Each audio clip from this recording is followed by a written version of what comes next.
Hey everybody, the Super Vader 400 here, Douglas Blair Roberts here. It's time for another movie review, and this time, this is my review of the entire Avengers Trilogy, starting with Avengers 2012 and ending with Infinity War. This is also my thoughts on the upcoming Avengers 4 Endgame movie and Captain Marvel 2019. So that's what I'm going to be doing in this video. In this long video, I'm going to review in depth all three Avengers movies together. For those of you who are watching this on YouTube, all of my previous reviews of the Avengers will be in the description box. Below. And for those of you watching on Facebook who haven't seen them already, I will also be sending you my previous Avengers Infinity War reviews from earlier this year. But this is also my updated opinion on each film. With that being said, let's get started right now.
Bring your best in this world.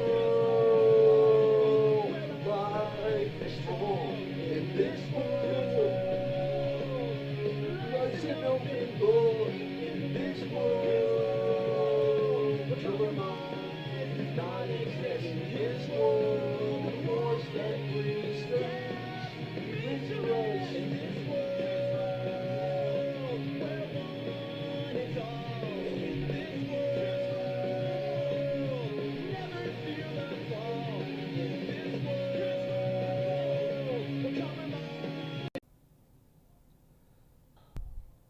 Hey everybody, Douglas Blair Roberts, the Super Vader 400 here, the brown skinned human here, back for part 2 of my review of the entire Avengers Anthology series of movies. Yeah, I said Anthology series. In part 1, I said Trilogy. However, it's been a while since I decided to finally finish recording the second part to this video, and by the time and at the time I'm recording this, I've already seen Avengers Endgame, both Avengers Endgame and Captain Marvel multiple times. I'm gonna take Captain Marvel out of this list, and I'm only gonna talk about Avengers Endgame briefly, since I already have 2 other videos reviewing both of those movies in detail. So this is pretty much my review of the first 3 Avengers films, and a short review and thoughts on Avengers Endgame. Like I said, I'm taking Captain Marvel out because I have a short scripted rant on Captain Marvel because I did not enjoy that film for several reasons I'm going to talk about in another video. So with that being said, let's get started with the very first Avengers film, Avengers 2012, which to this day I still consider to be one of the greatest comic book movies of all time. It was the first of its kind back in 2012. Marvel has outdone themselves since then, but back in 2012, there there was nothing like it. There was nothing like it. We saw Thor, Iron Man, Captain America, and the rest of the Marvel superheroes and Hulk all start off in their own individual films, and they finally came together for one big superhero smackdown.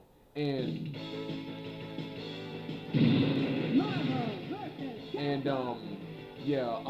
where was I? Yeah, for one big superhero smackdown.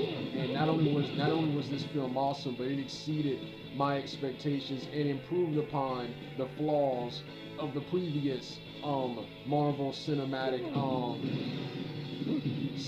universe. Another thing I like about this film was spot on with the comic books. This entire film was both an adaptation of the original Avengers, because the original Avengers came together because of Loki, because Loki created a plan to turn the Incredible Hulk onto the Avengers. That was the plot in the very first issue of the Avengers back in the 60s. Then of course it's also based on the more modern Ultimate Avengers series. Characters like Hawkeye, Thor, Iron Man, and Steve Rogers, Captain America, and of course Agent Fury resemble their Ultimate counterparts, especially Agent Fury in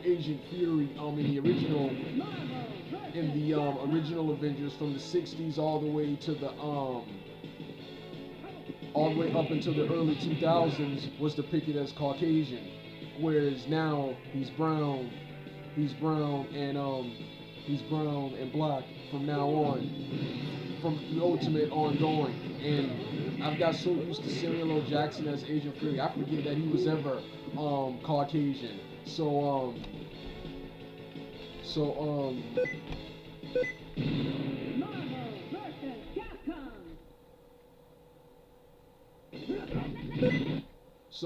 yeah, sorry, I got distracted by something on my computer. Yes, yeah, it was an awesome film. My only problems with this awesome movie right here was the absence of War Machine, even though he wasn't part of either one of the original Avengers teams. And of course, the very end of this film. When we get to the post-credit scene, we later learn that Loki and the Chitauri were under orders of Thanos, who set this entire plan up to steal the Tesseract, which was Loki's mission to The other gave Loki an army to conquer Earth and retrieve the Tesseract. Retrieve the Tesseract for the other's master. We later learned that master was Thanos, and I hate that because first off, the plot hole. If Thanos was so powerful and wanted this Tesseract as badly as he did, why did he send weaker challengers like the Chitauri and Loki to do a task that he could have done himself? And this is a running theme throughout the Marvel Cinematic universe. Thanos sending less powerful people to do jobs he can do himself. In the comic books, Loki's plan to turn the Hulk into the Avengers, that was his plan. When the Chitauri invaded Earth, that was once again their leader's plan. Thanos had nothing to do with that. One thing I do not like about Marvel villains, powerful Marvel villains, and DC does this too. They have villains. They have villains waiting up in space, watching Earth all this time, plotting and waiting for their time to come and attack Earth. And while they're doing this, they're getting lesser powerful people to do their dirty work, to do jobs they can do themselves. Whereas in the comic books, it's much more realistic. The intergalactic space baddies, they have their own world, their own problem, and something happens. There's a cause and effect that brings them into contact with our heroes. So that was one of the only problems I had with this film. The other problem I had with this movie is a minor one, and that was too much CGI. Too much CGI. I like films to play out as real as possible with only using CGI when necessary. The Chitauri, in order to prepare for this review right here and multiple other reviews, I looked at the cast list to see who to see who played the Chitauri characters. Come to find out that most of all of that was just CGI. Most of all that was just CGI, and I think this is one of the main reasons actors get bored. The actors get bored playing the Marvel characters and lose, because you're just pretending to fight CGI characters that are really not there. So that has to get boring after several films. So that's the other problem I had with this film. But like I said, an awesome film, story, cinematography, action, adventure ever. And this film, along with this sequel, which this sequel was much better, are the best Avengers films of all time. Avengers films of all time. Other things I like about this film, like I said, I like how true it was to the comics. I mentioned Loki's plot to use the Incredible Hulk against the Avengers as one of the major plot points from the comic books that this film lifted. Another plot point was Hawkeye. Hawkeye in the original timeline of the Marvel comic book universe, Hawkeye was a villain. And they remember that in this film, except in the comic books, he was tricked by a swordsman into serving evil. And after defeating and apprehending this swordsman, decided to go straight from now on. And his origin took place in an Iron Man comic book. In this Marvel universe right here, he's hypnotized into serving evil with Loki's scepter, and has an awesome fight scene with Black Widow, which is one of my favorite fight scenes from the film. Hawkeye's fight scene with Black Widow, the entire Avengers versus the Chitauri, all of Hawkeye's fights, and Thor's fight with Iron Man are my all-time favorite battles in this film. One of the coolest scenes was in the early part of the film when Thor arrived to retrieve Loki, and Iron Man and Steve Rogers went after him to retrieve the Tesseract. And here you see these three large-in-life characters battling. You see Steve Rogers telling Steve Rogers telling Thor to put the hammer down. Thor was like, "You want me to put the hammer down? And he jumps over to where Thor launches in the air and prepares to hit Cap with the hammer, and Cap blocks it with his shield. Then before that, Iron Man hits Loki with one of his with his armor, and not Loki, but hits Thor with his armor, and Thor was like, "Do not ever touch me again. Do not ever touch me again." Then Tony Stark hilariously and comically replied, "Then don't touch my stuff. Don't touch my stuff." And then one of the coolest battles of all time, Tony Stark, Iron Man versus Thor Odinson. So like I said, that's one of the best moments of the film. And I like how this film picked up right off where Thor 2011 and Captain America 2011 left off. It picked up right where those films left off. So yeah, the Avengers 2012, one of the best movies of all time, and Marvel since then have outdone themselves with their future movies and sequels. So yeah, and to this day it's still, story and script wise, still one of the best Avengers and MCU films of all time. So yeah, that was what you call it? That was Avengers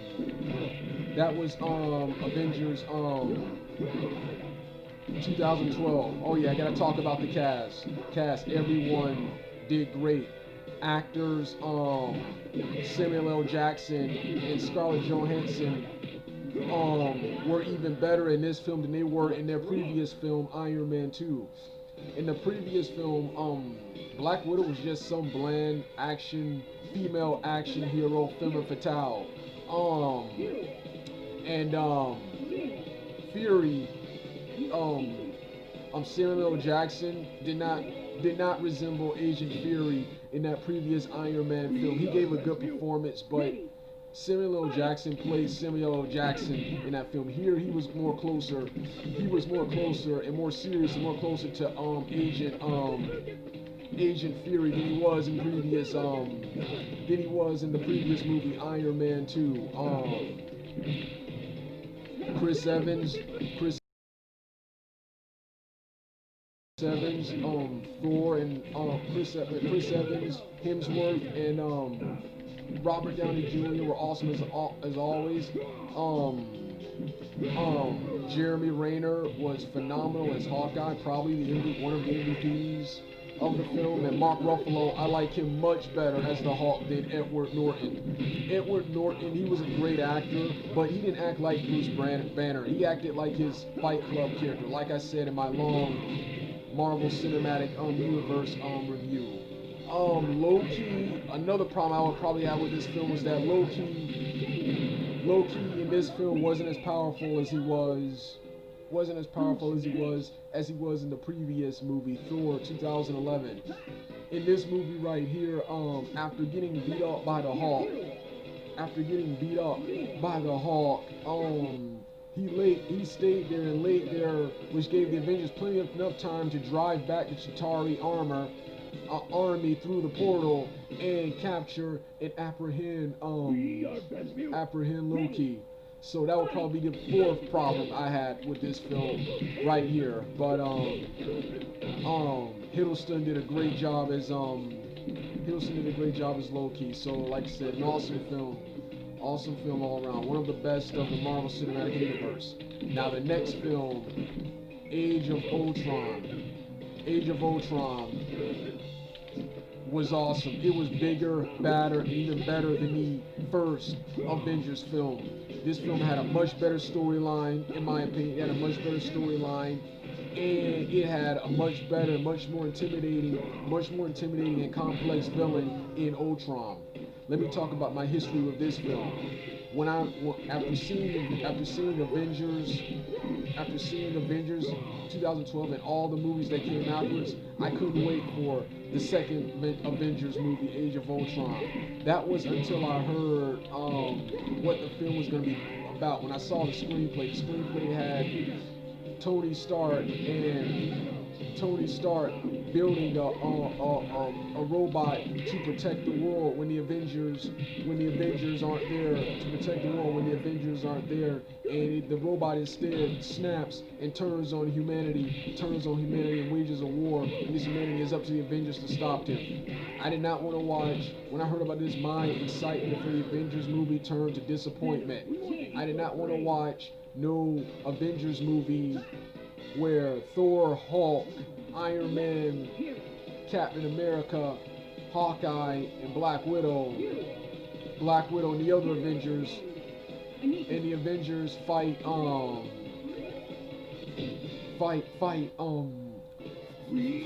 a robot for 2 hours. I did not want to see that. After seeing villains like Thanos, Loki, Ronan, and even Malkia from Thor: The Dark World, trying to convince me that a robot would be a threat to Hulk, Thor, and Iron Man, trying to sell me that a robot would be stronger than them. I was like, get out of here. I wanted to see them fight Thanos. Man, I did not want to see a film about some robot. And I didn't see a robot, Ultron, being a threat to Thor, Hulk, and Iron Man. Now maybe War Machine, Falcon, Captain America, Black Widow, and Scarlet Witch and Quicksilver, but not what you call it. So my excitement turned to disappointment. But I'm pretty sure the film, the spectacle, the action, adventure, and cast, and the actors would take me to a good movie, despite what I saw as a terrible script. When I finally saw this movie, boy, I was wrong. From beginning to end, this movie was awesome. From the opening fight scene with Strucker, to the creation of Ultron, to the very first 2 battles with the Avengers and Ultron, and the twins, Wanda and Pietro, Scarlet Witch and Quicksilver respectively, and to the final battle with Ultron, Vision, and the Avengers. This movie was phenomenal. Bigger, badder than everything. It gave us everything that was good about the first one. And multiplied it by 10. This film was even better, in my opinion. Even a better storyline, better production values in CGI, better costume design, and if I didn't mention already, a much better and much more intimidating villain, and one of the most complex villains in Marvel. Because one of the coolest things about this villain didn't see humanity and the Avengers as champions, as worthy. This villain saw himself as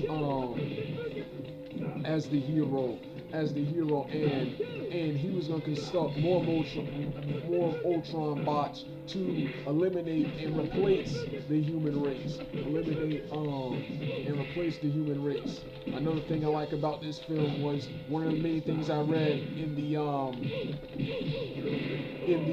production notes for this film in the filters was their inclusion of the character Vision in this movie right here. And I was like, well, throughout the entire film, I was wondering how are they going to create Vision, and seeing how that was done. Another thing I like about this film is, just like the very first Avengers, this movie was spot on with the comic books. A lot of people hate this film because it's nothing like the Age of Ultron comic books. It's not based on the Age of Ultron comic books. It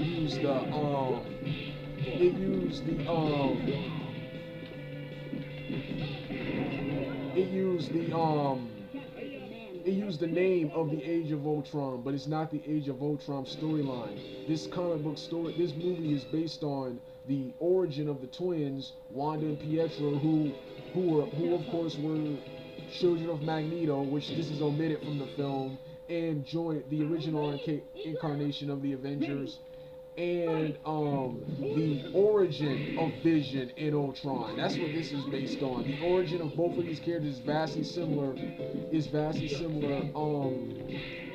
to what you saw here in the film, in the comic books. In order to adapt Age of Ultron, you need to make 3 films, and you need to get the rights back to Fantastic Four and X-Men to adapt that film, the actual Age of Ultron storyline.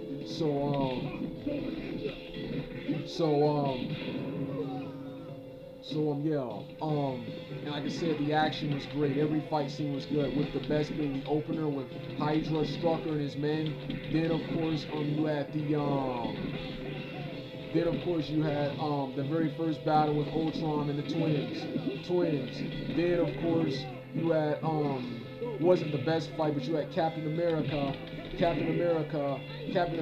and Hawkeye fighting Ultron, with Hawkeye, since he doesn't have powers in a spaceship. You also got more development and more depth on the Hawkeye character, getting to see his family when the Avengers went to his compound to regroup after their butt kicking by the twins and Ultron. So then of course you had the final battle with Vision, first off becoming being the most powerful character in the film, wielding Thor's hammer and getting the best of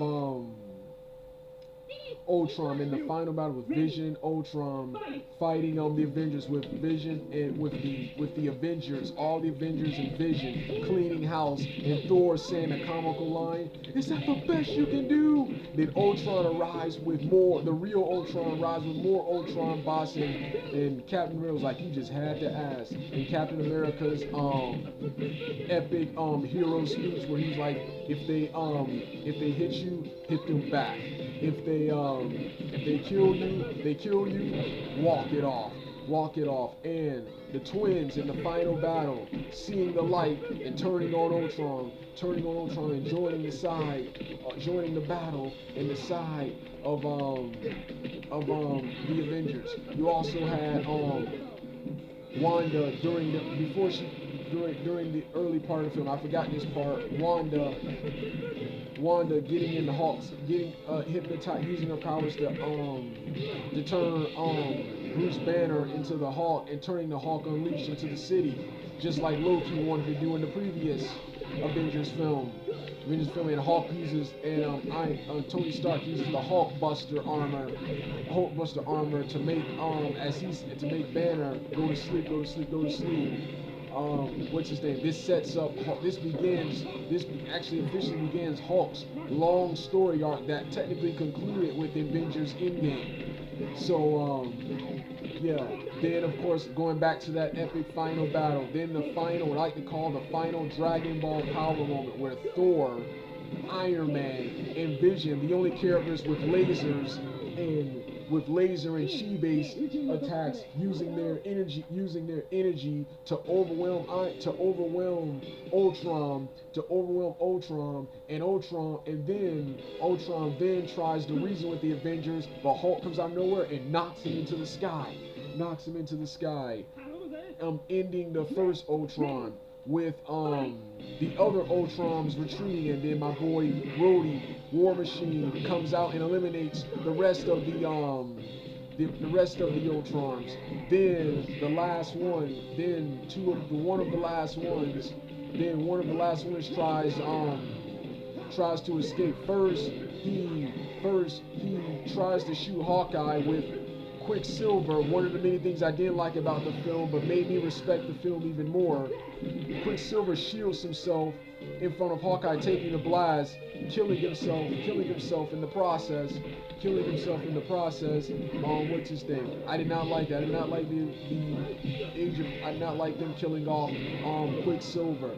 But it made me respect this film. This film had balls to kill off an Avenger like that. I'm disappointed and happy at the same time not to have seen him back in the Marvel Cinematic Universe. So then of course when that Ultron tries to escape, Hulk leaps onto the spaceship, enters the spaceship, and comically throws the Ultron out. Ultron like, come on, please, throws him out, and Wanda kills that Ultron. Then Vision kills the last one. First he pretends to become a good guy, then tries to jump on him with Vision blasting him into smithereens. So yeah, and the film ends with Thor going back to Asgard. Thor going back to Asgard, and Captain America and Black Widow preparing War Machine, Wanda, and Falcon, the newest Avengers, for preparing them for their initiation and training to become Avengers. So like I said, awesome film. Then you got an awesome post-credit scene with Thanos. Once again, he says, "Fine, I'll do it myself." And then I was like, "Yes, yes. Why didn't you do it yourself?" Once again, that's probably the only other thing I didn't like about this film. Once again, trying to connect all these villains to Thanos. All these villains have their own plans, their own goals. They're not all connected, but trying to connect them by having all these villains be under the command of Thanos. When Thanos could have came out and did all these things himself. So yeah. So that was Avengers Age of Ultron. This and the previous one are the best Avengers story and screenplay wise. These are the best Avengers. I like how each character for the most part was represented in these films in comparison to the next two I'm about to talk about. That's Avengers Infinity War and Endgame. Let's start off with quote unquote Infinity War. Now, after hearing about Infinity War, especially how it was going to be a two-part film, I was wondering how are they going to do a two-part film with Thanos? How are they going to do a two-part film with Thanos? And I just couldn't wait for the film. That was up until I watched several negative spoiler reviews and read the synopsis on Wikipedia myself. I didn't care about spoiling it myself because most of the spoilers I forgot about by the time I saw the film anyway. But reading these spoilers about how easily characters like Loki and Gamora and Vision die, then hearing about Hulk being in the Hulkbuster, Bruce Banner not being the Hulk for most of the film and being in the Hulkbuster, I'm like, what kind of Avengers film is this where Bruce Banner is not the Hulk and is using the Hulkbuster? I don't want to see that. I want to see the Incredible Hulk fight Thanos. So my excitement once again turned to disappointment.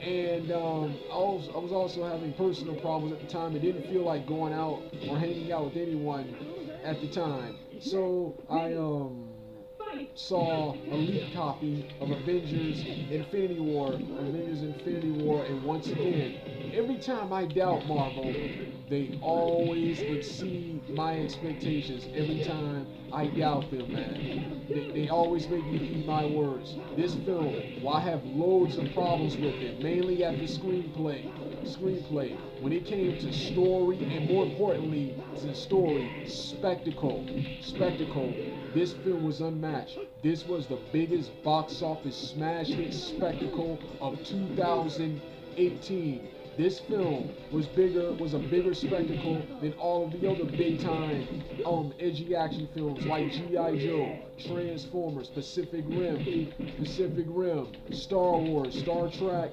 the DCEU. The DCEU, which when it comes to production and spectacle is usually bigger and better than Marvel, but not this time around. They weren't. Yeah, this was the biggest box office smash hit of 2018. I like how this film had one thing I never thought we would see in films again, and that's a film where the bad guy in a children's film, a Disney film, where the bad guy wins, the bad guy won. And I also like how they made Thanos, the villain, the main antagonist of the film, feel more like a protagonist. He had his own dream and goal, which he accomplished by the end of the film right here. Also like several other things. Iron Man, just like in the Marvel now, Guardians of the Galaxy Volume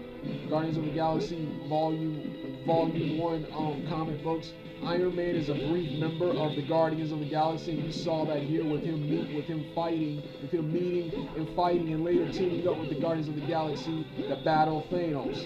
The battle on Thanos. I like Tony Stark meeting, arguing with, and teaming up with Doctor Strange and the Guardians of the Galaxy to battle Ebony Maw, the other Black Order member, and of course on Titan himself, Thanos. So yeah, other stuff. When we cut back to Earth, Captain America, Steve Rogers as my favorite Captain America gimmick, the Vigilante Nomad. Where Captain America is a more vigilante hermit-based superhero who no longer fights for who is still truth and justice, but no longer fights for America due to their agendas like Hydra and stuff. And of course, in this version, the breakup of the Avengers, he teams up with Falcon, the Black Widow, Vision, and Wanda, and Black Panther, Okia, and Shuri to remove the Mind Stone from Vision's head before Thanos can get it, and fights Thanos, the Black Order, and his minions in his in Wakanda, Black Panther's backyard, and other stuff, such as the beginning of this film. Quite possibly the coolest, scariest, and creepiest opening in the film. This film picks up right where Thor Ragnarok left off, where Thor and Loki, first Loki asked the question, "You think it's a good idea to bring us back to Earth?" And Thor was like, "Yeah, I'm probably dead." And Loki rephrased the question like, "You think it's an idea to bring me back to Earth?" He said, "What else? I think it was going to work out well. What else could go wrong?" And out of nowhere, Thanos' ship appears, and Thor is wondering what it is. But Loki, you see how scared he is. He knows who that is. And the film starts off with half of the Asgardians, Thor, Heimdall on the floor with Loki just being forced to watch all this nonsense, and then Thanos appeared. Josh Brolin as Thanos. He did a great job as Thanos appearing out of nowhere. The Tesseract or your brother's head. Thor first says we don't have the Tesseract. He was destroyed on Asgard. Then Loki reveals that he stole the Tesseract, and Thor was like, "You're the worst brother ever. At first he refuses to give it to him. Then after seeing Thanos torture Thor some more, gives Thanos the Torturact, but not before unleashing the Hulk on him by famous saying his line, "I'm not Asgardian." And we have the Hulk. And Loki uses this time to rescue his brother from Thanos.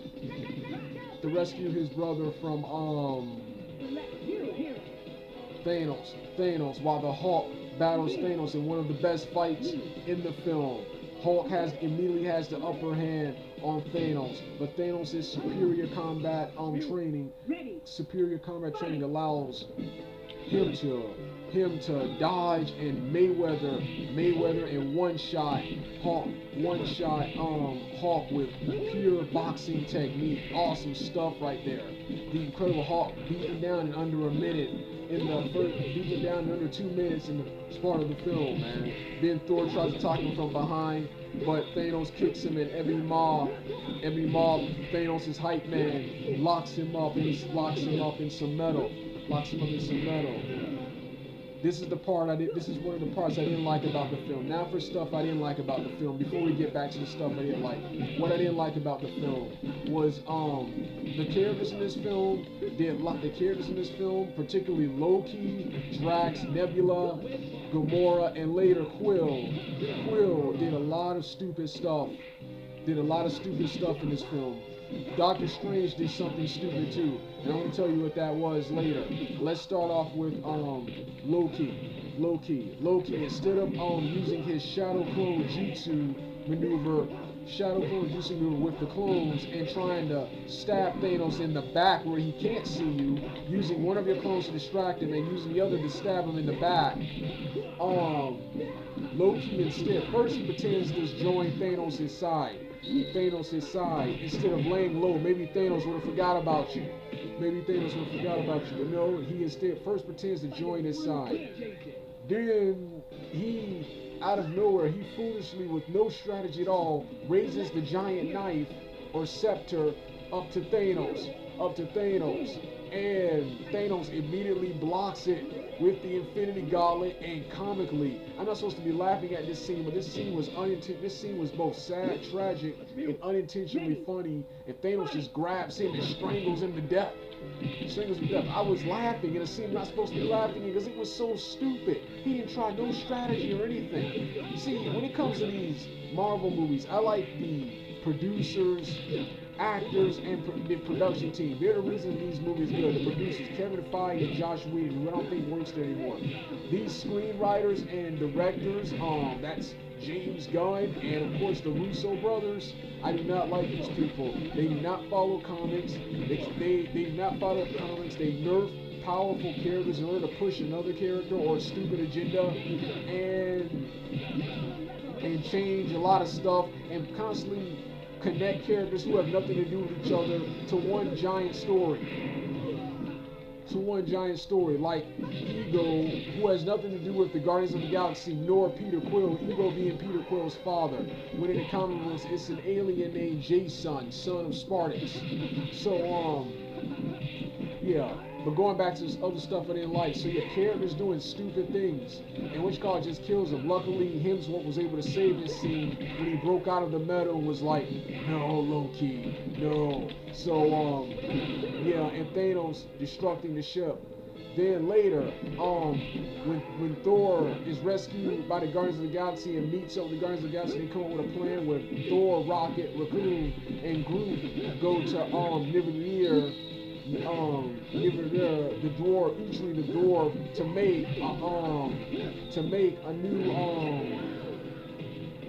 to make a special axe to kill Thanos. And while Quill, Gamora, Drax, and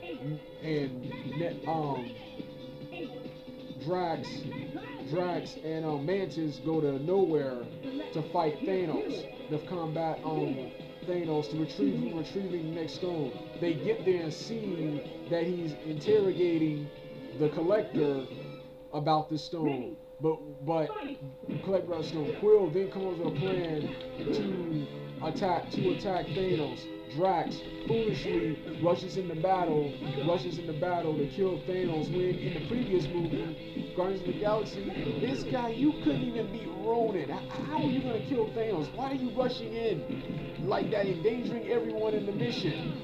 Then Gamora, foolishly, instead of going left like Quill told her to,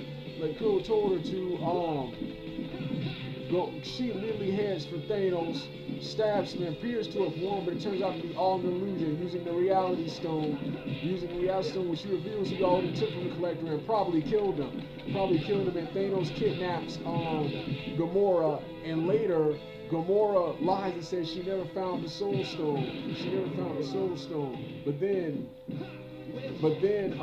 in a subplot from the previous movie, Guardians of the Galaxy Volume 2, Nebula promises to atone for her sins and everything Thanos has done to her sister and everyone else in the galaxy, every other innocent person in the galaxy, by killing Thanos.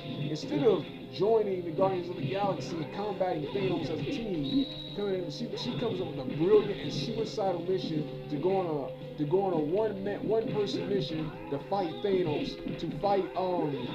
In the process, gets herself captured and tortured to death, forcing Gamora to reveal the location of the Soul Stone, where we go there, and Thanos takes Gamora to Vormir, where the Soul Stone is, where they meet Red Skull from the very first Captain America movie, and we later learn you gotta sacrifice a life, a soul, to retrieve the Soul Stone. I thought they were gonna. Now I knew Gamora was gonna die, but I thought it was gonna be some epic battle. Instead, Thanos takes a superpowered character like Gamora, throws her off a cliff, and Gamora dies just like that, and Thanos retrieves the Soul Stone. You serious? I knew Gamora was gonna die, but I expected her to go out in a much more badass and epic fashion. Epic fashion. Here, Thanos just tossed her off the cliff. They could have at least engaged in Mortal Kombat first for the in a one-match Mortal Kombat match, one-match Mortal Kombat tournament match for the tournament. But no, Thanos just had to throw her off the cliff. But like I said, Thanos won in this film because of how stupid the characters were, particularly low-key Gamora and Nebula going on these one-side suicide missions to kill Thanos instead of working together as a team and stuff. So like I said, that was the second problem. The last guy was in Drax 2 attacking Thanos earlier. But it probably didn't matter because that was an illusion anyway. Then Doctor Strange, the stupid thing he did.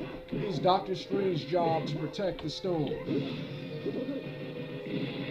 First off, not only does he bring the stone with him to Titan, it's his job to protect the stone from falling in the wrong hands. Instead of leaving it where it is on Earth, he makes the foolish mistake to bring it to Titan. Then he waits to get on Titan to look into the future to see all the possible outcomes, of the upcoming several battles they will be fighting. And it turns out they only win one. And Peter Quill, when they have Thanos pinned down,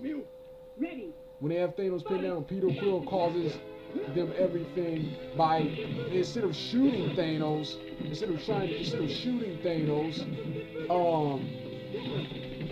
he hits Thanos with his hand and gun, causing Thanos to break free and incapacitate Nebula, Quill, and Drax, while Iron Man and Doctor Strange battle Thanos alone one by one, with Thanos defeating both of them, and Doctor Strange is forced to surrender and give up the Time Stone.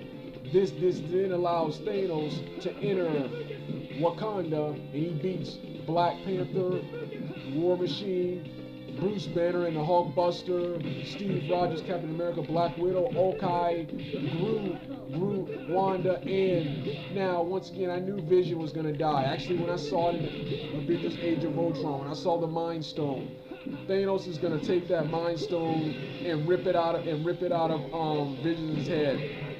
Now I knew that was gonna happen, but once again I expected an epic battle for Vision to go out with a bang. Instead, Vision is useless for almost the entire film. He gets wounded earlier with a stab to the chest, and has to be babysitted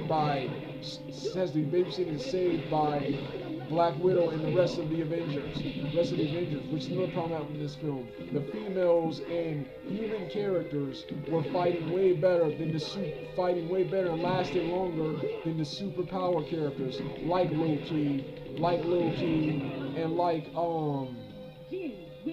Vision. Like I said, I expect an epic battle. All Thanos did after Black Widow kills Vision by destroying the stone, Thanos just rewinds time, picks Vision up, and rips the stone out of his head. And Vision dies just like that.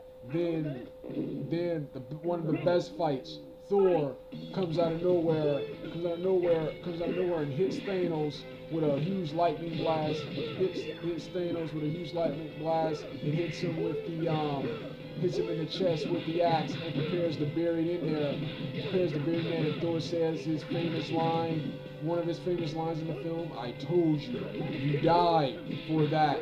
And Thanos was like, "You should have gone for the head." And Thanos snaps his fingers, and everyone, including Groot, Quill, Mantis, Drax, Wanda, Black Panther, what's the guy's name?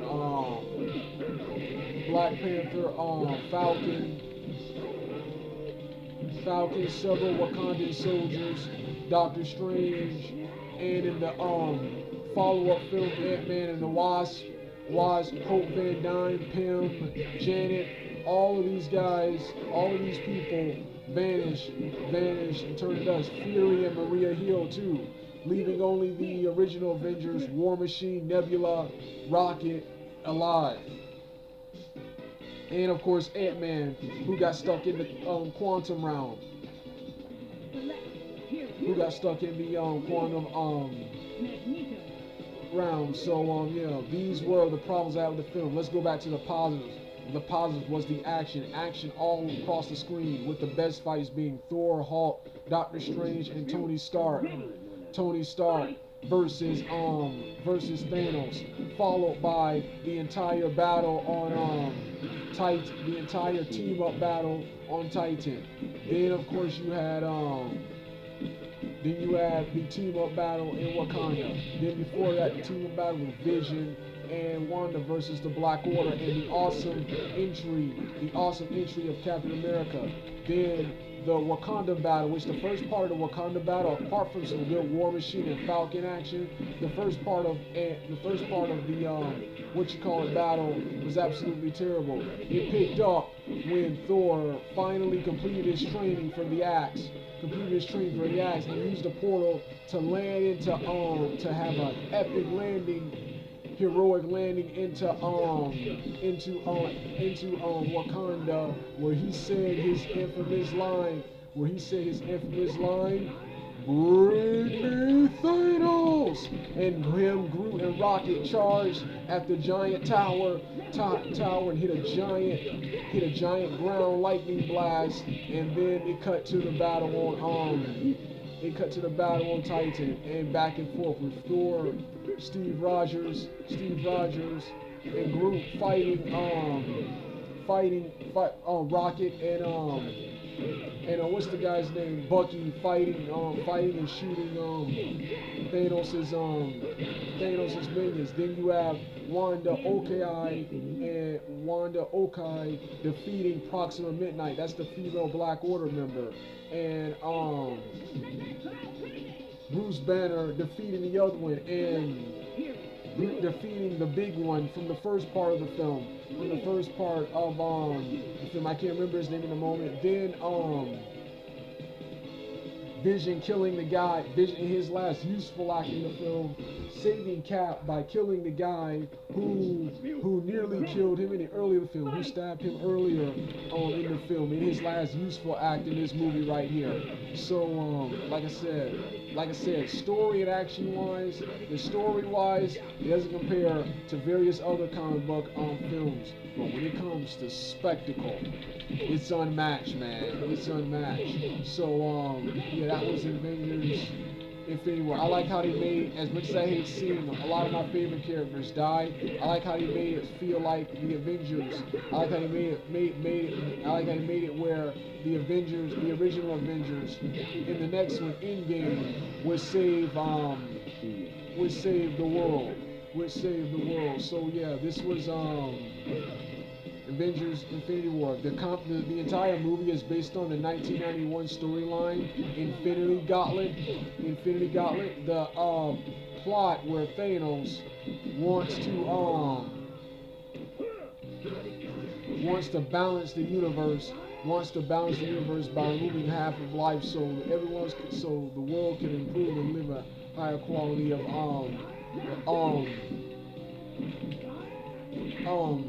life. That is taken from, I think, according to Red Letter Media, a popular comedic review group on YouTube, that is taken from an episode of Star Trek.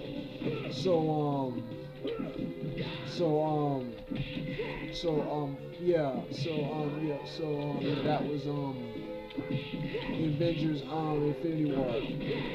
While I like Thanos' new purpose in this film, I do not like how they kind of changed Thanos' motivation. In the original comics, he was not obsessed with balance. He was obsessed with ladies courting death, a woman named Lady Death. So the Impressor, he went to numerous galaxies killing people, and this brought him into confrontation with the Avengers. Like I said, in this film, he waited all the way up until this film to finally enact his plan, to finally do it himself. And just remember, if the Avengers had fought together, If the Avengers had fought together all on Titan or all of them on Earth together, they would have won this battle right here. Thanos was fortunate that the Avengers were broken up. So, that was that movie. That was this movie right here. Next film is, yeah, and like I said, the story continues in Ant-Man and the Wasp, where in the post-credit scene, Hope, Janet, and Hank Pym are dusted, leaving Scott Lang in the quantum realm. And as revealed by Avengers Endgame, the only other survivor is his sister. So, yeah, this film also could have showed more people who got snapped, because in the next one, a lot of people you didn't know who got snapped returned in that movie right there.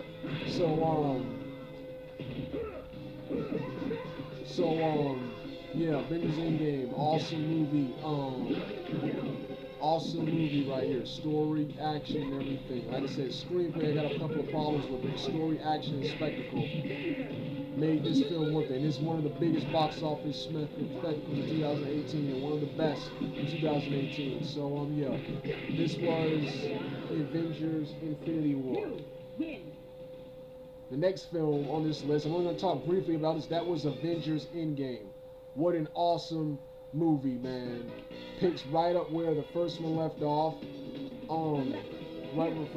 I have loads of problems with this film, but the end of this film, the final scene where the Incredible Hulk, in my opinion, his best moment, he brings everybody back to life with the Infinity Gems, and during the fight with Thanos, Sam appears on Captain America's communicator and he tells Cap, to your left, and it's Okai, the resurrected Shuri, and resurrected Black Panther right to his side, followed by the other Wakandan warriors who were teleported there with Doctor Strange, along with several Ravengers, the Mantis, Drax, Groot, and the entire Guardians of the Galaxy cast, various Sorcerer Supremes, Korg, Meat, and Valkyrie, and the rest of the Asgardians. Everybody was here. Then the scene nobody talks about, where Ant-Man busts out of the rubble with Giant Man, and has War Machine, Rocket, and Hulk in his hand, and Captain America says the epic line of the Avengers, and the bad guys and good guys charge at each other for one epic comic book battle. That was the best scene in the movie. That was one of the best scenes in the movie. And nothing, and like I said, the spectacle, nothing like that has been seen in other films. It was just like a comic book. Not exactly like the comic book, but just like the comic books. I had a lot of problems. There were a couple of plot holes. I had a huge problem with them nerfing the male characters, the SJW garbage, Fat Thor, and the girl power. When the final battle against Thanos, only the girls, while Tony Stark dealt the killing blow, the females of the group got the best of Thanos, where most of the males got their butts kicked.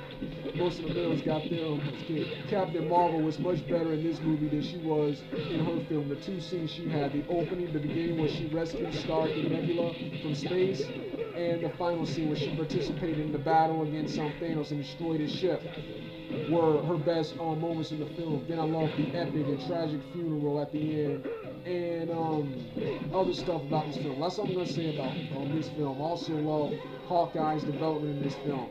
I'm mixed about Tony Stark and Black Widow's deaths, which I'll be talking about in longer videos of this movie. Well, this was my review of the entire Avengers anthology. Like I said, awesome series. The first two are the best story in Avengers movie-wise and MCU-wise. With the second two, spectacle-wise, no film is like it. No film comes close to it when it comes to spectacle. No film comes close to it. That final battle, it was truly an endgame. The culmination of 10 years of Marvel Cinematic Universe film and the first part of the end of phase 3 in the beginning of Phase 4, which Tony Stark and Chris Evans are already gone, and I already miss them. Phase 4 hasn't even happened yet, and Phase 3 is still not over, with Spider-Man Far From Home being next. But I already miss both of these actors right here. And I hope the rest of the Avengers, the Guardians of the Galaxy, Thor, Doctor Strange and the upcoming X-Men, Adam Warlock, and Fantastic Four can keep me interested in the Marvel Cinematic Universe and the upcoming Marvel Multiverse. I hope they can keep me interested in the Marvel Cinematic Universe. Otherwise, I am done and going back to DC full time, because this was better. I don't see how you're gonna top it, man. So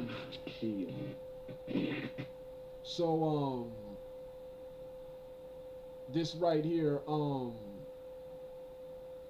was my review of all of the Avengers. It's now time for me to hit my music and get out of here. Alright. Turn the video off now if you don't want to hear the rest of the music.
Rock and roll.